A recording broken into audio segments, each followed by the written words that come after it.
All right, welcome to the Dairy Demo. Off to a great start already. Isn't it? 誰でもがあるか助けてください私はポッドキャストとして転生されてきた Or short, DEGARUTA, or even better, we'll do it in English. Is anyone there? Help! We've been reincarnated into a podcast. Okay, so this is the pilot episode in order to discuss the phenomenon known as isekai, which is actually is pretty damn older genre. Than you realize. In this episode, we will discuss the rules for isekai, and two books that we've read recently. Do You Love Your Mom and Her Two-Hit Combo, and The Magic in This World is Too Far Behind. One of these books is good, one of these books is not. Which one will it be? We'll have to find out. So, let's establish some ground rules for isekai. Right. Me and Xavier have determined that there are at least 4 rules that must be followed in order for an isekai to make sense. So, rule number 1. Whatever happens to them, they have to remember something from their past life, even if it's clouded by amnesia. Right. If somebody just shows up in a new world and they have no idea that they're from another world, that's not isekai. That's just you woke up and this is your normal. Mm-hmm. That's essentially what makes Superman not isekai, while Martian Manhunter isekai. Right. Superman is the last son of Krypton, but he's not a Kryptonian. Per se, he can study Kryptonian culture later on, but at the end of the day, he's still just a kid from Kansas. Mm-hmm. So, second rule, they have to have some kind of neat trick, whether it's their new body, something they were granted, something from their old world that they can use, or something that is mundane from their old world that is now strong here. Examples of this would be a lot of Japanese isekai have a lot of characters get cheat skills as soon as they arrive in the new world. Getting to take something with you from the old world that still magically works somehow. Like a cell phone. Like a smartphone. Or paid attention in chemistry class and introduce gunpowder to a world that doesn't have gunpowder. Or soy sauce. It's always soy sauce. They're always begging for soy sauce. Soy sauce is fucking delicious, dude. It's a staple condiment in this house. Mm-hmm. So, 3, they don't necessarily have to die to become isekai, but their world has to be extremely different from what they're used to. They may have been summoned, they've been thrust there, they may have been woken up, or they may have been reincarnated, but it's vastly different from their previous paradigm. This allows people to either show up in a fantasy world, or wake up in the far-flung future. Technically, Futurama is an isekai for by this definition, for 3-4 episodes? Mm-hmm. Because the world is still new and unique to Fry. And he's still adapting, he's still trying to deal with the fact that he's just a boy from New York that is now in New York. New York. Yeah. 4, there are reasonably few circumstances in which they can get to go home. Right. And this is more of a division between Eastern isekai and Western isekai. I know Western isekai is a very strange concept, but it actually is very old. Mm-hmm. The rule typically is with Western isekai is there's almost never a way back. Generally never a way back. Through the various books that I've read through the Kindle Unlimited program, yeah. There are very, very few circumstances in which a hero is able to go back, and whatever happened to them now is what they're stuck with. Yeah. Eastern isekai tends to have sometimes that happens, but typically once the hero has done what they need to do, they go home. Mm-hmm. Unless they were reincarnated, in which case, well, you're just shit out of luck. That seems to be the only caveat to it. Mm-hmm. So, with that established, I typically focus on Western isekai, while Xavier over here typically focuses on Eastern isekai. However, we will sort of go in between. in order to especially to understand the book of the week or the books of the week that we are typically doing in that episode. Right. We haven't decided if we're going to do a weekly or bi-weekly. We're going to see, what we can do, what makes sense, and kind of make adjustments as needed. So definitely keep your eye out for fresh content from us on the regular. But once we defined these rules, I'm a person that's into a lot of classic literature, a lot of classic science fiction and fantasy. I was shocked to look at my bookshelf and man, I've been reading isekai all my damn life. Mm-hmm. Like, as you were telling me, most of Isaac Asimov's books are isekai. Especially the ones that deal with the Foundation. He wrote a book called Pebble in the Sky, and it is technically an isekai story, because a dude is just sitting there minding his own goddamn business, and then all of a sudden, he's 4 or 5,000 years in the future, right before Foundation starts. Also, Mark Twain wrote a book called, I think, what was it? What kind of Yankee in King Arthur's court? I think it was. I've not perused too much of Mark Twain's catalog. I was more into Edgar Rice Burroughs. Edgar Rice Burroughs, oh baby. Oh yes, one of the most fantastic people who have started not really started, but established the Western practice of isekai with John Carter of Mars. Yep. I had to quickly look it up. A Connecticut Yankee in King Arthur's court. That sounds awesome. That actually sounds like it could be a light novel now. But with regards to isekai, I'm sure if you clicked on this link, you know what isekai means as a word. But just to hit all our bases, isekai is Japanese for to another world, or in another world, or just another world. It's kind of fuzzy, but now it's kind of taken on the meaning of being a genre of fiction. Mm-hmm. We also use it as a verb here, and the reason that we do that is because a lot of isekai have a weird tendency of the hero summoning, which is somebody being taken from their home against their will, usually, to follow the orders of people that he does not know whether he likes it or not. Well, we have a word for that. It's called being shanghaied, and that rhymes with isekai. Yeah. So let's go on, now that we've got to establish the theme and the rules for isekai, and the rules, what we're going to be referencing constantly for this podcast. Let's move on to the first book, which was, let's go with, Do You Love Your Mom and Her 2-Hit Combos, because that one's the most fresh in my mind for how bad it is. Okay, a little background story on this. Before we agreed to start this show, I read this book because the title amused the shit out of me. Mm-hmm. Like, okay, let's check this out. And the anime is like, I guess, how it was around the corner. I've never had my Jimmy so ruffled by how bad a book is. Mm-hmm.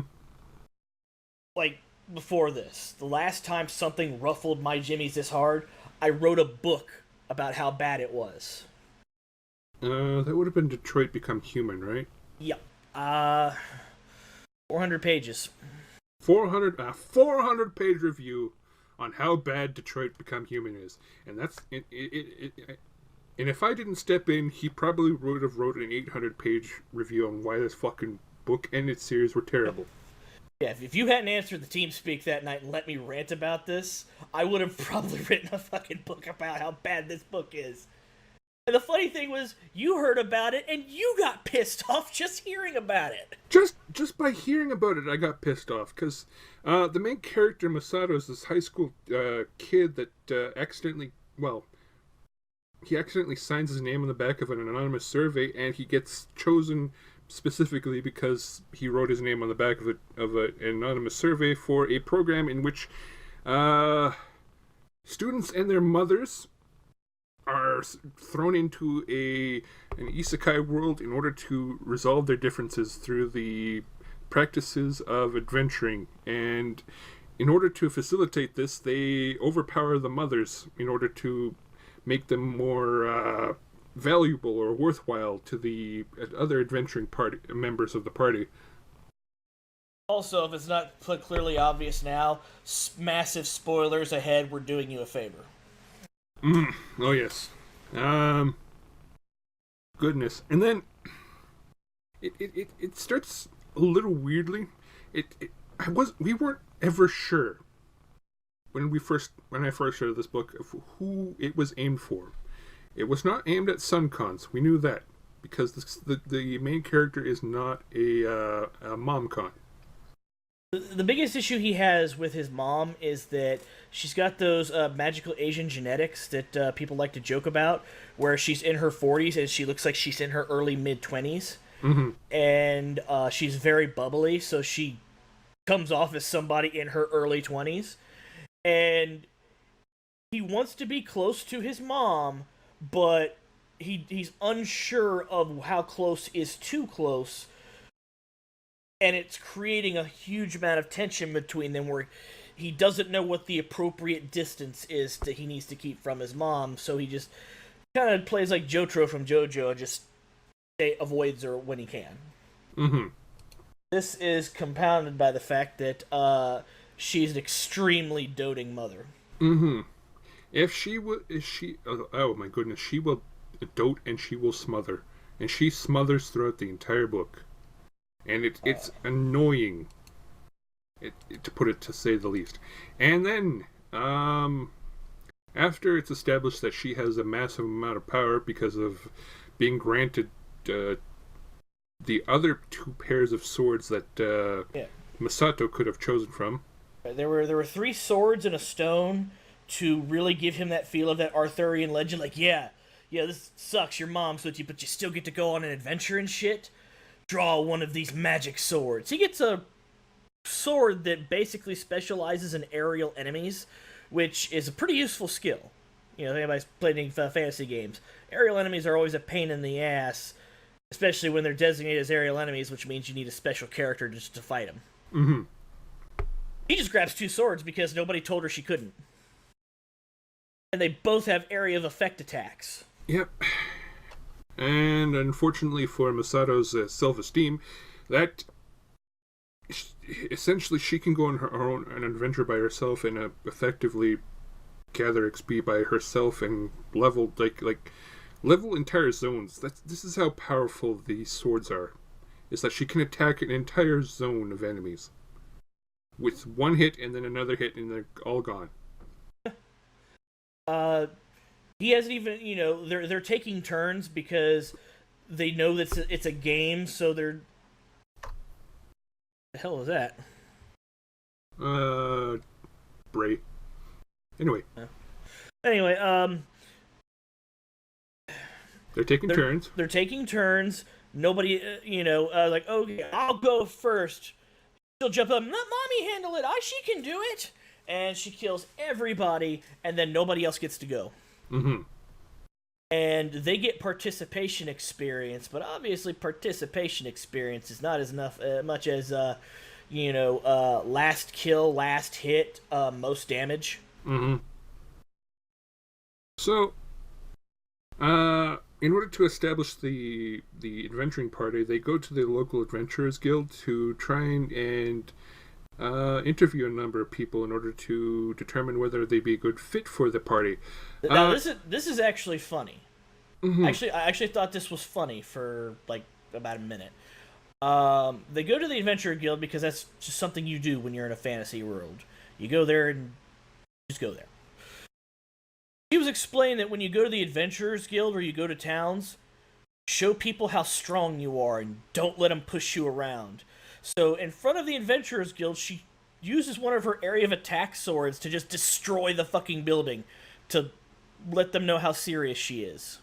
She destroys, with 2 hits, she destroys half the building. And so there's rubble everywhere, and the main lady, okay, so there's this bureaucratic lady that threw them all in this goddamn mess. Her name is Shirase, and in Japanese that means to inform. Something that she won't shut up about because apparently she got bullied about it when she was a kid, so she decided to own it. Mm-hmm. She was a fan of Tyrion Lannister. So, in her role in the game world, she's more or less the plot assistant. Yeah. Because right now she's playing a character by the name of Shirase, and Shirase, which is the one that climbs out of the. Okay, so the one named Shirase, that was the one that comes out of the Adventure Guild and says, "Okay, so, you being able to attack this building was a bug, so you're not going to get in trouble for it." While fucking blood's like leaking out of her fucking head. Yeah. Now, you think that's important, but we'll get to that later, because it's really not. Well, it kind of is. It limits her options in the last battle. Yeah. No, I meant the blood on the forehead. No, the blood on the forehead's fucking nothing. She just spends the next minute bleeding out of her fucking skull while she's explaining the applicants and how the type of adventures that that Masato can hire in order to pump up their damage numbers and whatnot. So Masato does the right thing. He sits there, he tries to build a well-balanced party of traditional RPG fantasy jobs. But he also accidentally picked 3 pretty girls. Mm-hmm. So, how does Momoko, interpret this? Well, you're picking somebody that we're going to be going on adventures with. We're going to be spending a lot of quality time with. You've picked all pretty girls. Are these the kind of girls you like? He basically decides that he's must be picking potential girlfriend candidates. Therefore, these party members have to pass the mom interview. To be fair, though, it works out with at least 2 of them. That paladin, that was probably a bad choice. You do not want a sadomasochist as your tank. Worked for darkness. It worked for darkness. It worked for Konosuba, I guess. Yeah. But he's probably drawing on that information alone, as you do not want. If your tank is gonna throw herself into the damage fray, that's what you're for. But all right. And then the next one was an elf that treats as a priest, as their white mage. They treat prayer as a Muslim would look at them and say, "Whoa, calm down." Yeah. They go to temples to pray. They spend most of their time when they're not doing basic daily necessities in prayer. This is like how somebody, when they read the character description of cleric but don't actually read it, imagines a cleric. Oh, a cleric is a priest. Okay. So they're zealously religious. Okay. So spending every minute praying. So that was a bad choice. However, the third choice that popped up was a little girl named Porta. She's this little 12-year-old merchant. She's adorable as fuck. That's basically her only purpose of existing in this party, is being adorable as fuck and getting discounts for the party. She also's got a bag of holding. Oh, and the bag of holding, yes. Now, while they're going through the applicants, Masato notices that there's a potential dangerous girl by the Wise. He immediately discounts her because he notices that she may have a Zun switch. So nip this in the bud. He throws away the page in which she's depicted, but it turns out that she was using her magic to pretend to be the page of applicants. So that way she could, when she's inevitably picked for a party, she would pop up and be like, "Haha, I am the fucking Sage Wise. See how powerful I am? I was here the whole time." But he just took her page, crumpled it up, threw it, and she got pissed off at that and broke the disguise, summoned both him and herself out to a plateau nearby, and then bullies him into accepting her as a member of the party.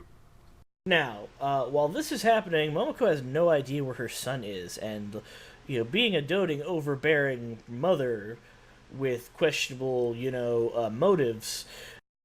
I say that because she says a lot of things that suggest she may be attracted to her son.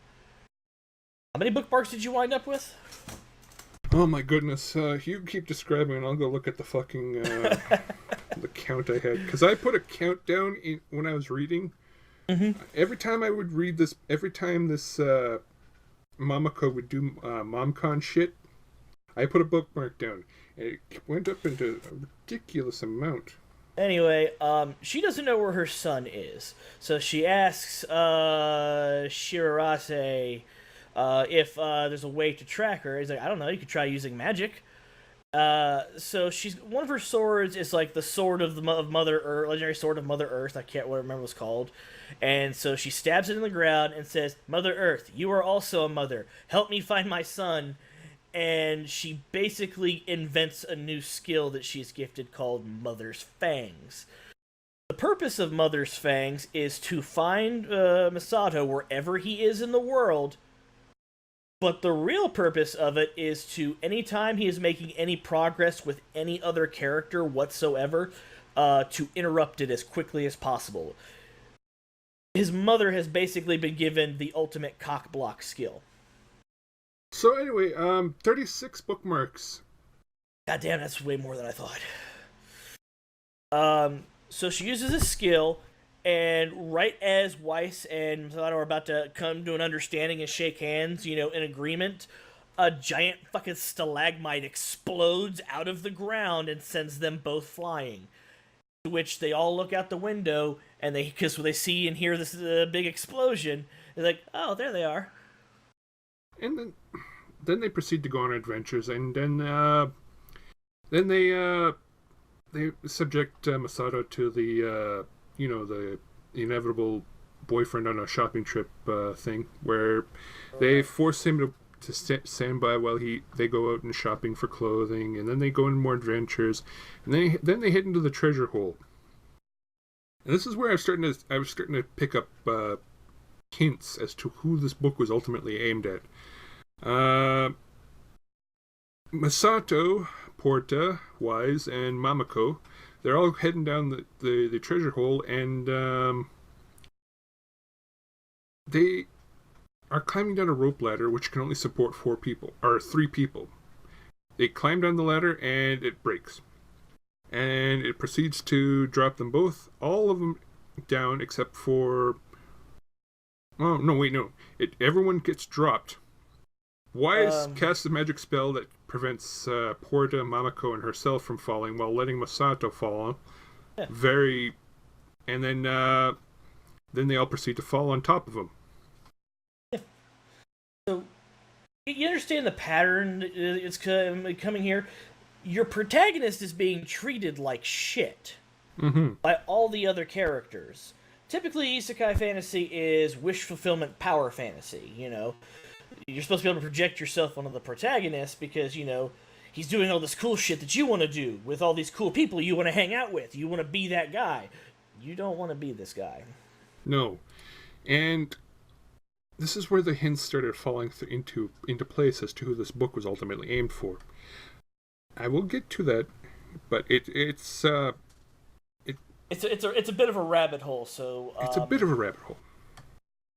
So the party, they go through the bottom of the treasure hole, and then they come up against a goddamn slime which starts attacking only Mamako and dissolves her clothing. Because of course it does.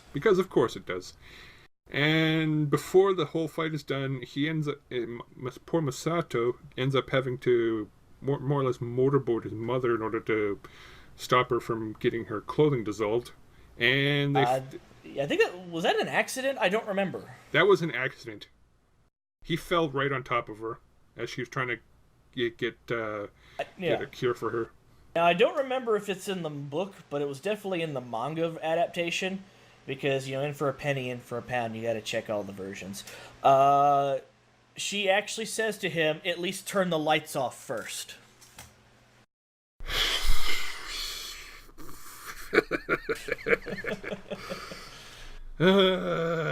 fucking Sun Con bullshit. So him and Wise, they manage to defeat the slime, and then they get some more treasure from the bottom. And it turns out it's a number of rings that allow both him and her to at least catch up to Mamoko's damage output by allowing them to do combo shit. The issue with Wise is that she's a spellcaster. They call her a sage, really just a mage. But she has, vocal and somatic components to her spells. She actually has to chant 2 to 3 lines per spell, and by the time she's opened her book and picked her spell, Mamoko's killed everybody. Mm-hmm. So this ring basically allows her, as soon as Masato attacks once, she can instacast. Thus attaching both of them together. Then, after this, they go and they meet up with the next version of Shirase, which is Shirase. Oh, no. And she's... you want to talk about the armor shop? Oh, yeah, may as well go quickly back.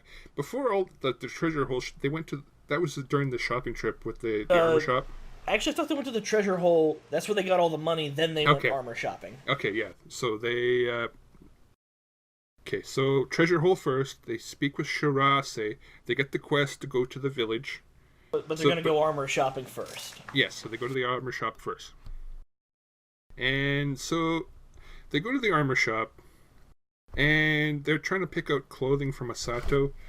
And Wise picks out a suit of armor that was built by the same sort of like company that built her armor. Yeah, because you have fashion design in this fantasy game built by the government. Mm-hmm. And it's basically, it has magic resists.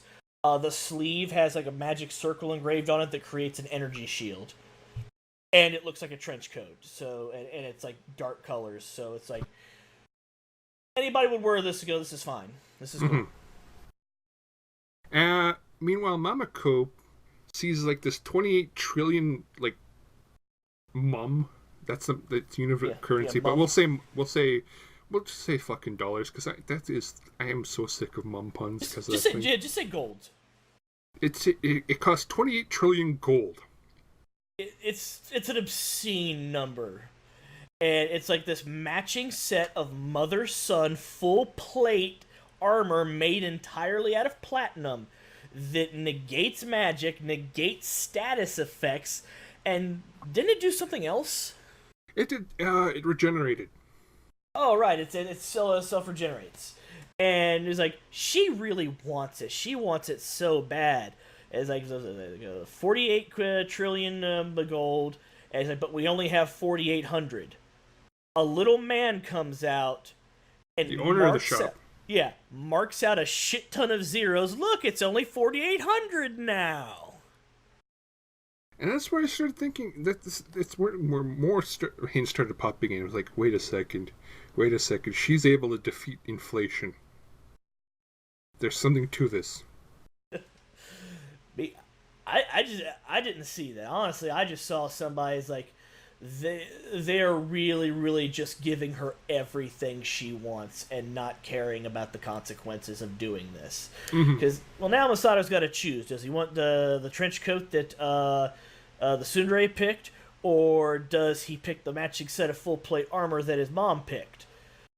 Both are technically good ideas, but for their, gamification reasons.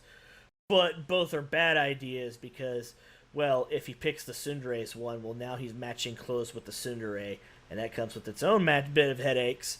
If he gets the one that matches with his mom, well, then he's a mama's boy, because he's already being bullied about that. Profusely. So he makes the gamer decision to say, I'll buy them both and switch as needed. And of course, they both of them thinking that they're participants in some sort of love triangle with him, call him a coward for that. Yeah, they straight up call him a pussy for not being able to make a decision. Like, no, this is a sound decision, and he's right, but there is no correct decision here. There is none. Absolutely none. So they check into an inn, And because Mamako is such a doting mother who can't stop doing mom things, even though they're in a fantasy world, she does the laundry. Among the things...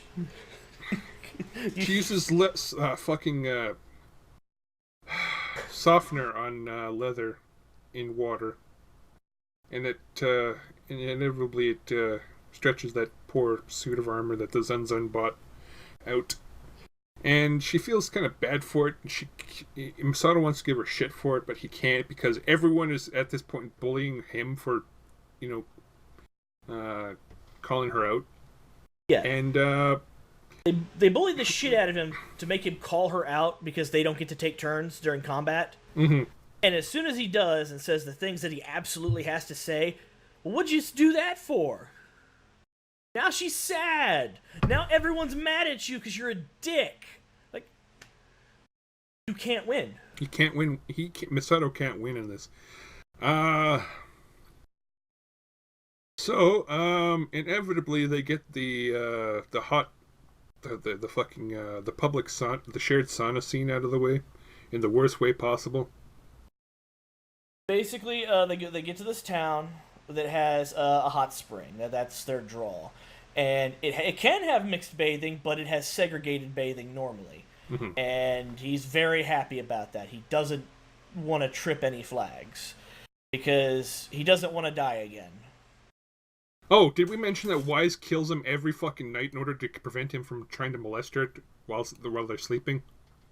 Oh, because she fucking does that, and she also almost went to fucking jail because this game does not differentiate between game laws and real laws, and the fact that she committed PvP against him without being part of his party caused her to almost go to jail for 15 fucking real life years, because the Japanese government in this fucking book is ridiculous, and that was also another sort of hint as to who this book was aimed for now. But we're going back to the sauna. So anyway, he's just sitting there. He yells over to the girl's side, like, "Mom, are you over there?" And she responds, she's in the bath with him because she asked permission to make it a mixed bath tonight just for them, and so that the party could bond together. And she tells the other girls to go ahead and come in because Masato is too mesmerized by her naked body to pay attention to them. So that was a couple more bookmarks for MomCon shit. So anyway, Wise ends up after a bit of a fight with him. Wise ends up giving Masato full frontal. Yeah, she's so tsundere, she accidentally gives him permission to just fucking gawk at her. To which he does, and he's awarded the title Creeper of the Baths. And because she's not understanding the situation or she forgets he's there, she gets out and kind of just, opens wide the gates of time, to sit comfortably. And I think he's like, fuck it, I'm taking it. And he turns and he, gets a full face full. And she gets pissed because she's a tsundere. And y'all know what's about to happen. Well, so does our main character. He actually stands up and says, "All right, Weiss, I know you're gonna, let me have it now, so I want you to do me a favor. When you knock me into the fucking distance, can you at least aim it so I fly into the forest? The people of this village have enough to deal with. They don't need any more property damage." He called it so hard that the Weiss had to interpret this as him asking her for something, and then she had to immediately not do it. He antes the joke so hard that he doesn't want to do it anymore. Meanwhile, Shirase is out in the outskirts trying to look for what's causing the problem with this village, and she gets caught by, I think, the demon plant, Yep, for the demon plant from Evil Dead. Now, we haven't talked about what's befalling this village. An evil sorceress has attacked the village and made demands of a human sacrifice if they want to be left in peace. The details of the human sacrifice are as follows. You need to bring me a hunky boy with chiseled abs, a very youthful face, and a sexy body. So it's she's that type of demon lord sort of thing. So they end up finding her. They fight her, the demon lord, briefly, and are soundly defeated. So they went to go look after her, this demon lord, and Wise finally explains that this demon lord is actually her mother. And Wise is partying with Masato and his mom in order to try and fulfill the requirements that the Japanese government put out. Right. Using his mom instead of hers, because her mom has been given a real bad advantage compared to everyone else. Someone from outside of the game has given her the ability to basically break everything in as long as she wishes for it.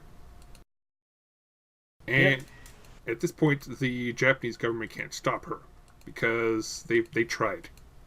And that's where.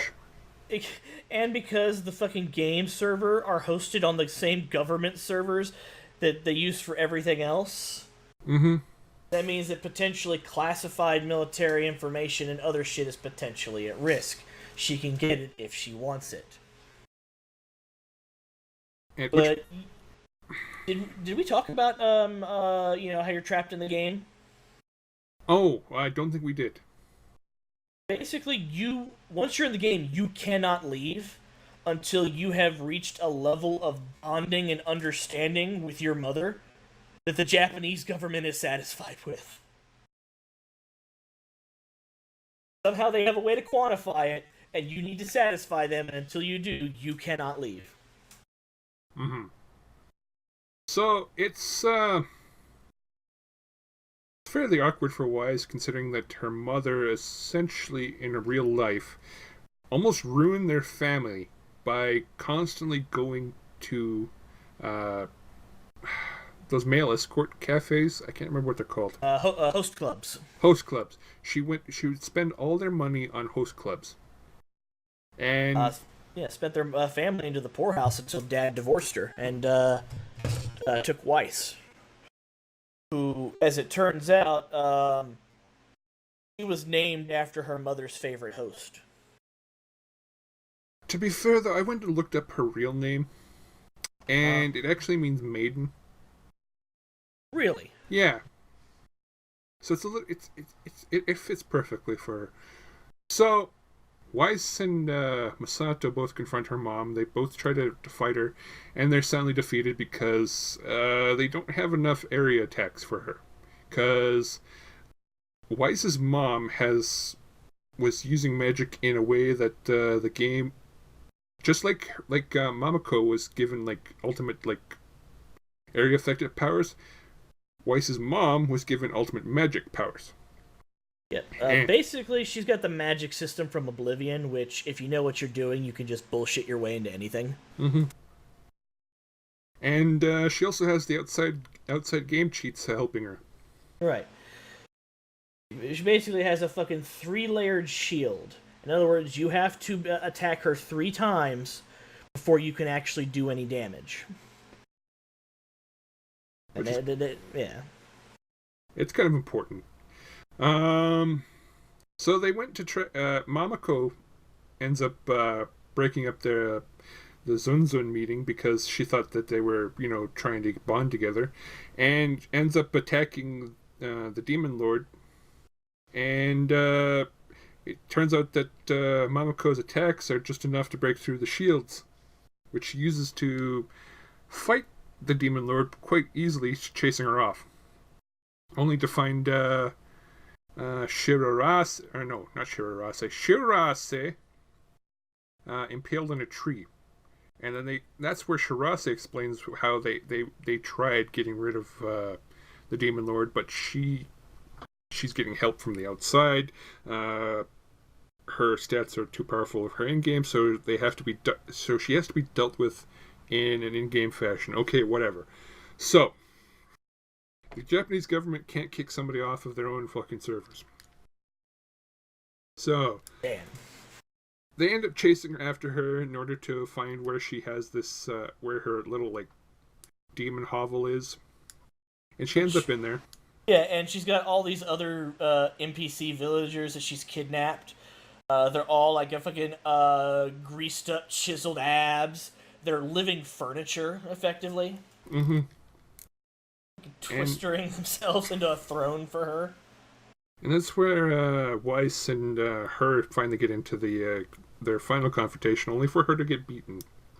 Right. And then Mamako is trapped because they patched the bug in which objects and buildings cannot be damaged by her attacks. So the Demon Lord, she starts putting trees up everywhere that prevents her from AoEing everything. So Masato's left essentially to try and talk some sense into the Demon Lord, and it's revealed that the Demon Lord is just a really, really resentful mother. She didn't want Weiss.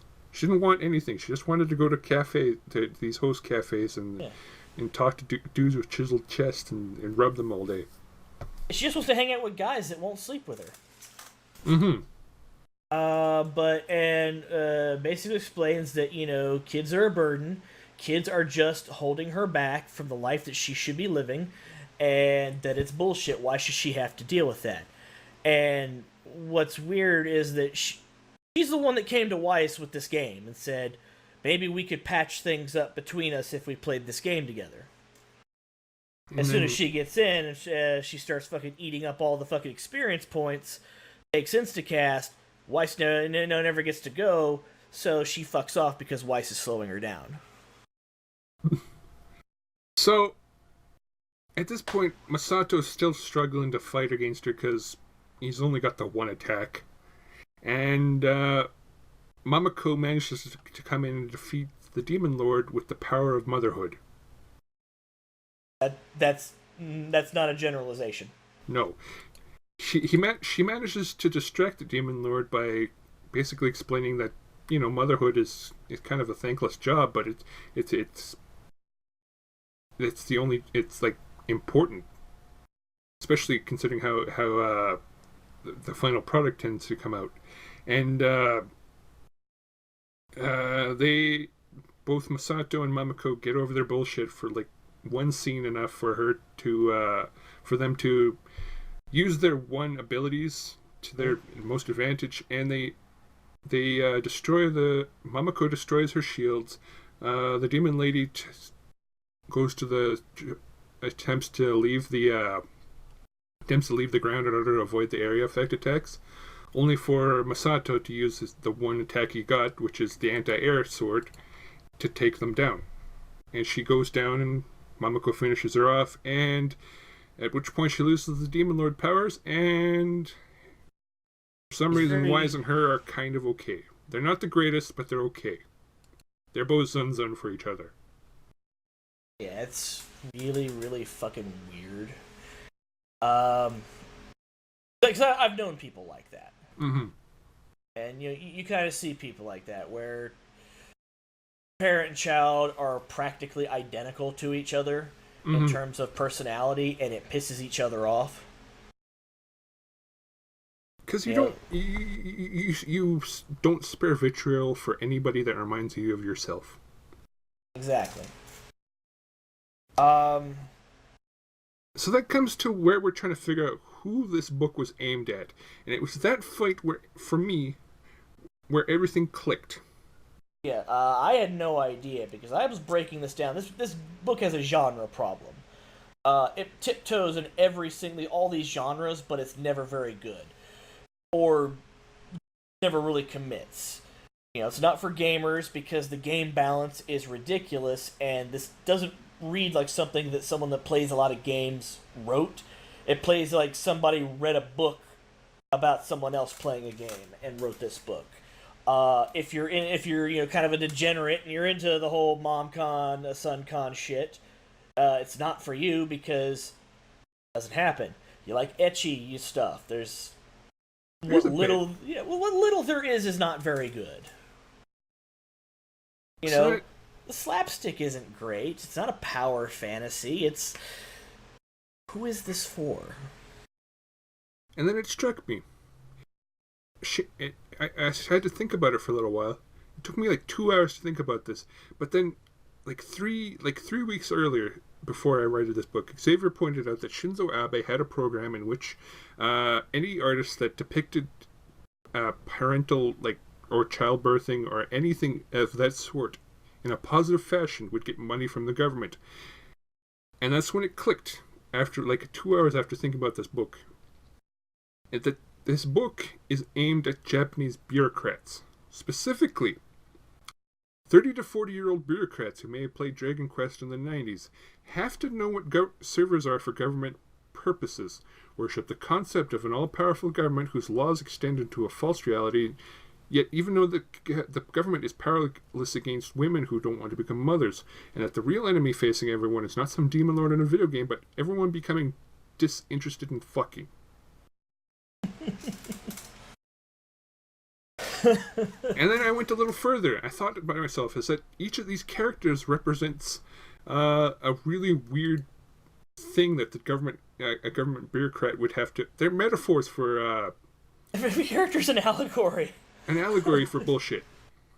Like Masato himself is an allegory for a governmental bureaucrat.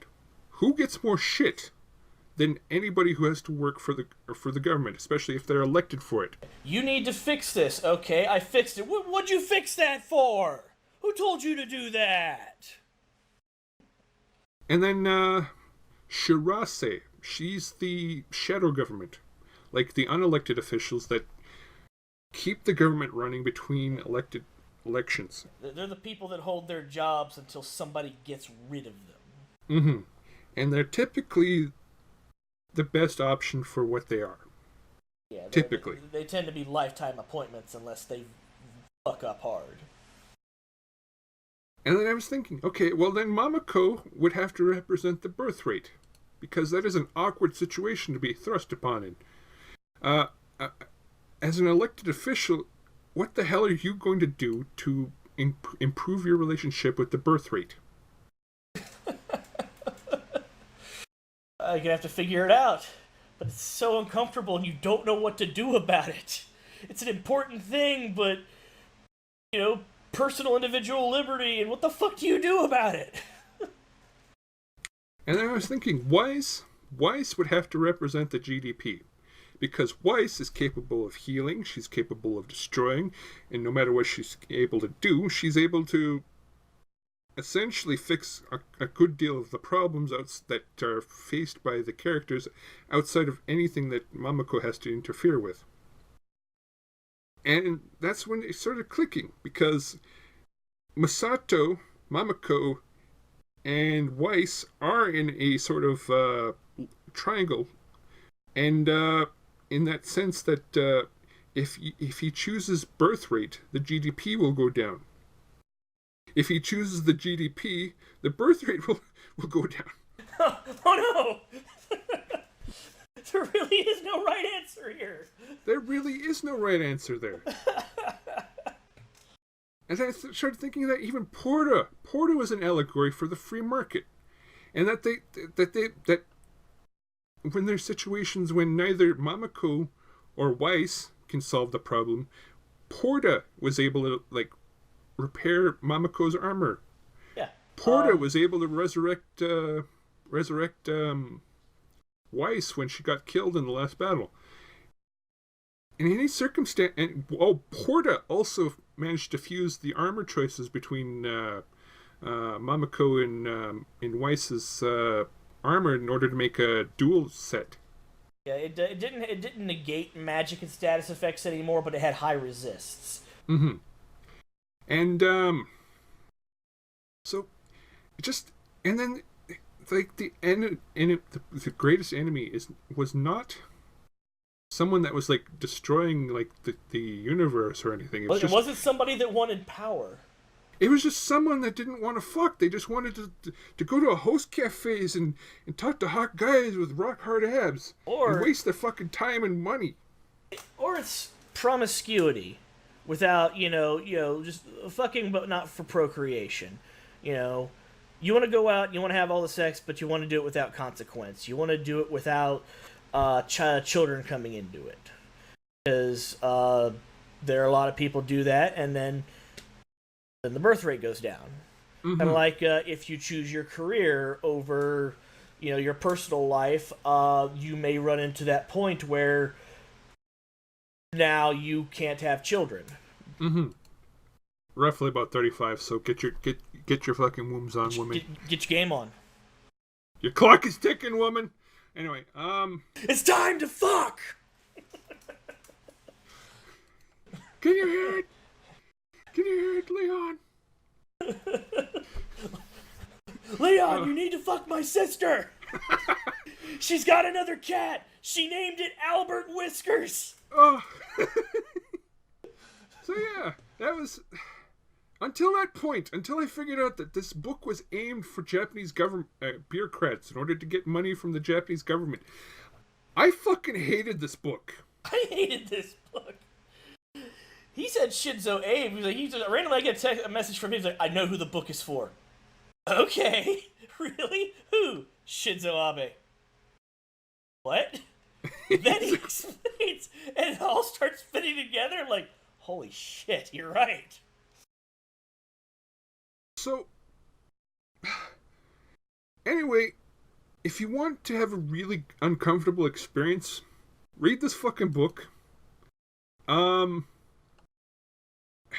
We didn't go through every little thing. I think we missed a couple things, like them fighting the demon plant, and Momoko getting new abilities, like their fucking Halloween candy. Which is unfortunate, but she develops an ability that if Masato rests his head in her lap, he can talk to birds. Mm-hmm. But also her lap, which can accommodate 2 people at once, will instantly put anyone to sleep, but at the cost of putting her to sleep, and they actually defeat a boss this way. Mm-hmm.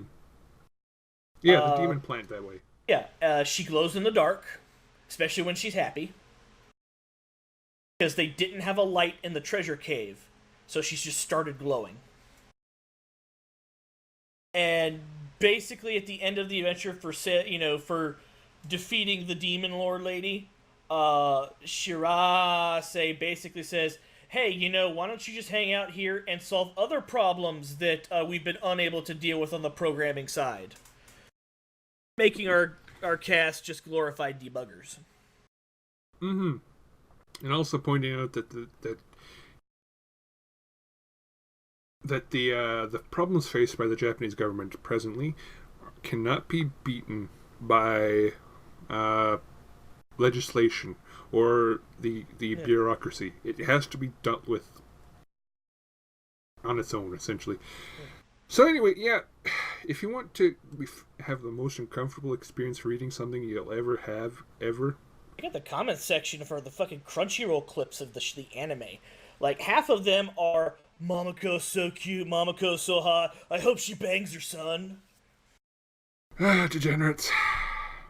But anyway, if you want to be super fucking uncomfortable, go ahead and read this book. It is Do You Love Your Mom and Her 2-Hit Combos. So 2-hit multi-target attacks. Yeah. So the other book that we were going to go on about, let's cleanse our palate for a second here. We're not going to spoil this one as badly.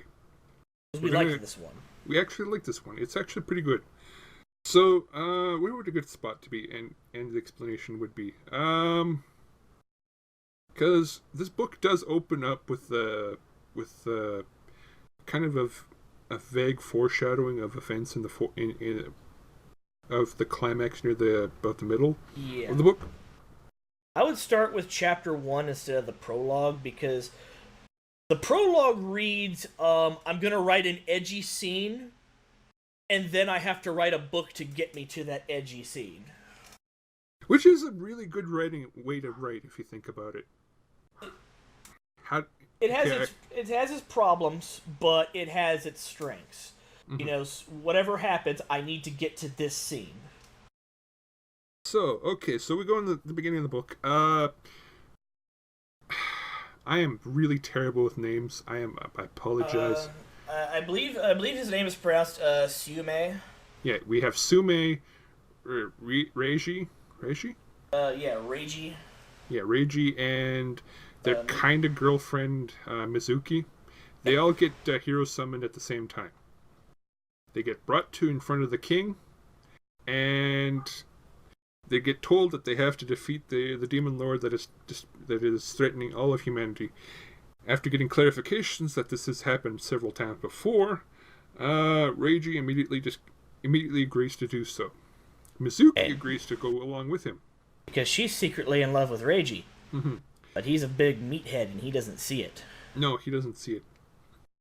Meanwhile, Sume, he adamantly disagrees with this whole thing. He's the only human in the group. He's the only one that says, okay, you know what, this is retarded. I want to go home. Yeah, this is fucking stupid. You just drag me here against my will and then tell me go fight the demon lord? Fuck you! At which point they tell him that they can't go back. And he loses his shit.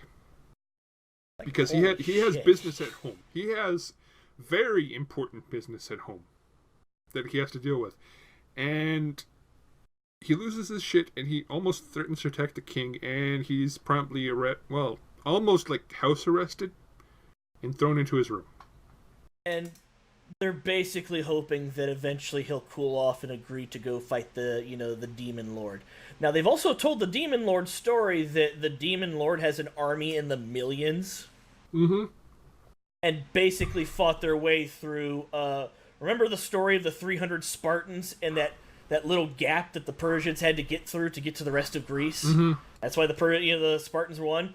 Well, imagine the full Spartan army was there at that gap. And the Persians still got through overwhelming numbers. And he's like, Which is ridiculous. That's fucking ridiculous. I don't want to do that. Sume is the only smart one in this whole fucking thing. Yeah, it's like, man, this is, because in the beginning it starts off very formulaic, so much so even the characters are calling it out. Which is kind of nice, in a way. I mean, how many fucking books have they followed this exact same sort of plotline? Too many. Demon Lord, Hero Summoned. It all falls back to fucking Dragon Quest eventually. Yep. So basically, Reiji's being trained to be a master swordsman who can use and taught to use magic by the most skilled sorceress in the land, Felmenia. She's an ice queen to start with. Super fucking prideful and conceited. Mm-hmm. Very prideful and conceited. And she confronts an elder court mage to bully him out of teaching Reiji how to use magic. Yeah, it's a big deal to be able to teach the hero to use magic. And because of that event, that chains up the whole fucking book. It all starts there. Everyone is hoping that Sume will come around. He doesn't come around. He does not come around, but he has a specific reason. You remember when you were in grade school when you thought that you had all the powers of Naruto or the powers of the Cursed Eye, or you thought you were Superman for a little bit? Mm-hmm. Sume has a reason to be like that because he actually does have a secret power, which he has hidden successfully from his friends. And he needs to go home to go fulfill his father's dream. Unfortunately, he's not as well versed in his powers as he should be in order to make his way back home. However, even his middling power is compared to everyone else around him in this new world, is ridiculously overpowered because everyone in the way the book is aptly titled. The magic system is far too absolutely ridiculously simple. They go into it fairly well in the first volume. It's not until the second volume that they begin to autistically go in depth about the magic system of the world. Mm-hmm. But they basically explain that in our world, as a magic user, he is low mid tier. Mm-hmm. So he's not a pushover, but he's not Billy Badass. No, he's just well versed with the elemental the way magic should work, and his how in the modern society how it's all mashed up together and how it should be mashed up together in order to get somewhere closer to the truth. Right, because the problem with magic is the same thing that magic. It was the same problem with magic in the first book that we'd read, in that it takes too long to cast. Mm-hmm. So magic is developing ways to get the same effect faster. Right. And that's not happening in this world. They're just happy they can cast the effect. So then everyone starts using elements in this book. That's they essentially use the element as a crutch, essentially, because they can't figure out a way to get magic to work otherwise. So they say, "Oh, fire, thou art the brightest. I need your help to burninate this place, holy flame." Right. Magic here is you're borrowing the power of the world around you, whereas magic as Tsume knows it is you're generating the element you need to do the thing you want. It's all from you. Right, and because they're borrowing energy, they have to use a lot of their own mana energy in order to cast spells. As a result, they're just happy that they're able to cast spells. And as a result, they either do something like remarkably simple, like making a really bright white flame, or all the way up to one mage being able to destroy an entire city using an earthquake. Yeah. And that's like the upper archmage level skills. It's swiftly demonstrated that Tsume can do all of that if he wanted to. Just because he knows how magic works. Right. At one point he throws up a barrier, and the person he's fighting doesn't understand the concept of a barrier.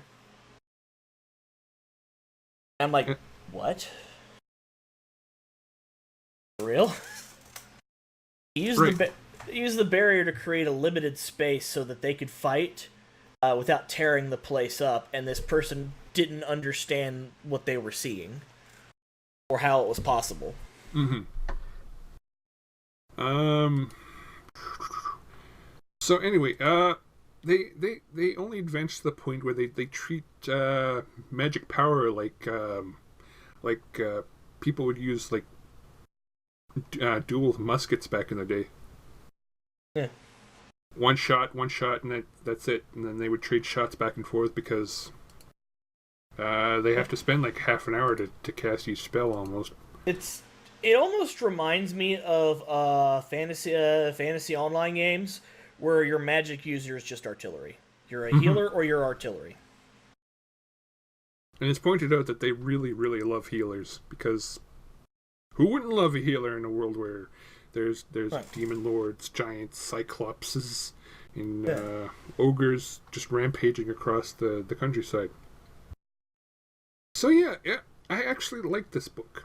It's actually a decent book. Yeah, I liked it a lot. It's very slow in the beginning, but all that does is serve to really build on Tsume as a character, build on his situation, and kind of make you like him. Like, he's not, Lord Edgington of the House of Edge.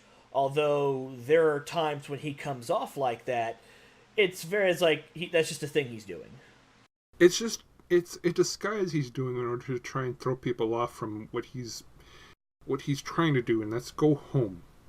He treats magic as a science. I mean, it kind of is in this book, right? In that they practice the greatest. It'd be almost like alchemy versus chemistry, right? The magic world's magical casters are alchemists. They're figuring stuff out, and yet they're all focused on like turning this stuff into gold, essentially. Right. Whereas Sume is a chemist. He knows how everything works. He's studied. He's been taught, and he knows that you can do cheats here and there in order to get the effect that you want. Right. There's shortcuts you could take. There's things you absolutely can't cut corners on. But in one of the in one of the fights, somebody is very famous for using a white flame, and they call it the pinnacle of fire magic. And he's like, all you did was just feed more oxygen into the fire. Look, snaps his finger, and the oxygen in that area dissipates, and the fire goes out. And the person he's fighting is baffled. So it would be like a chemist, like showing an alchemist how to make light using a bit of blood and some luminol. That would cause a goddamn alchemist to lose their goddamn mind. Now turn the lights out. Now watch. It's glowing! How did you do this? And this whole thing came down to as a result of ideologies. And it goes more into that in the second book. Yeah. Where in our world there was like a whole bunch of competing ideologies that were trying to struggle to come to the truth of magic. Yeah, magic through Kabbalism, magic through traditional Western sorcery, magic like there's Indian magic, through Sanskrit and whatnot. Yeah, Sanskrit and whatnot. It just there was Eastern magic, there was Taoist magic, Buddhist magic, Shinto magic. It all existed because through religion, everyone would kind of branch out and come to understand magic. But eventually, of course, this leads to religious inquisitions. And that's one of the reasons why he's always hid that he could use magic. Because there's if you get caught using magic, a religious death squad may come after you. Who believe that only God should be able to cast miracles.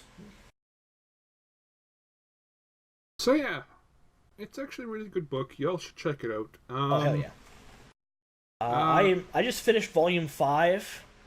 I highly recommend this series. I'm still on Volume 2, however, but, whatever. Point is, it's actually a really good series so far. So I mentioned this to you, that eventually I put 2 and 2 together and realized who this character reminds me of. And it's Kazuma from Kaze no Stigma. And as soon as I thought of that, this character fit me. I instantly loved this character. If you really like Kaze no Stigma, you're going to like this. Yeah. So anyway, I think that's all our thoughts on that we can gather up on this right now.